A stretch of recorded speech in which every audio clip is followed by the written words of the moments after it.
За сая нэг мэдээ харлаа.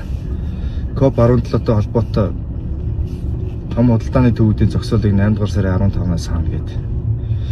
Тэгээ сая бас нэг хэдэн хоногийн өмнө шатхууны хомсдолтой холбоотойгоор жуулчдад шатхууныг шууд одоо очор дайруулж өгөх тухай шийдвэр гарлуу тэгж яриад байлаа. Монголын төрлийн ер нь гадаад хүнээс илүү монголчууд нь арай илүү үнэтэй баймар байх юм.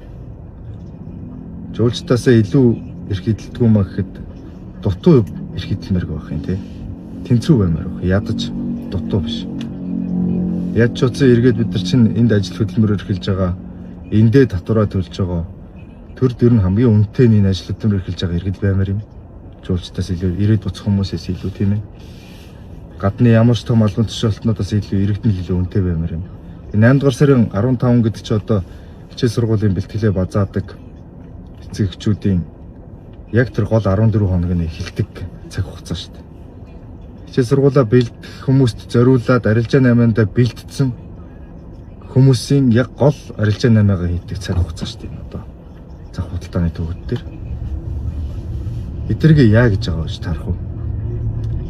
Тэг нэрлэхээр нэрээ идэгдсэн. Арай л дэндүүл өндөр төлбөртэй л нэрлэлт яваад байгаа юм шүү. Одоо инфляц одоо жишээлбэл одоо бүр 13% хүрч штэ. Монгол банкын төгрөгийг хадгалдаг бодлогын хүүнээс нь ч өндөр хөвд хүрсэн. Бодлогын хүүнээс нөө инфляцийн даваа явчихаар яах вэ?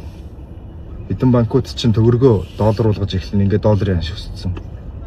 Долларын ханш өсгөөр яах юм? Импортоор орж ирдэг бараа бүтээгдэхүүний үн өсөж чинь. Ингээ ерөөсө бүх зүйл үнийн өсөлт рүү чиглэсэн. Шатхуунаас ахуулаа. Тэгээд яг ийм хүнд намар ядаж иргэдээ бодмоор байхгүй арилжаа 8 хийдэг хүмүүсээ бодож шийдвэр хүнээ бодож шийдвэр гаргадаг баймаар зүгээр ингээд нэг гоё харагдах гэсэн аятайхан юм зохион байгуулах гэсэн мундаг юм хийсэн дэлхийг цуглуулсан. Тэг цуглуул л та зүгээр монголчуудаа лай ланчиггүйгээр на хурал хууга хийлдэ. Тэгээ манай 8-ачд арилжаа хийж байгаа хүмүүс энэ байгаль орчны яам хариуцсан хүмүүст нь шаардлага өгөх хэрэгтэй. Эхлээд хамгийн түрүүнд монголчуудын өрхийн орлого, өрхийн амжиргаа байх ёстой шүү. Наад гоё ганган эсэн бусын хурал чуулган форм асч чинь илүү.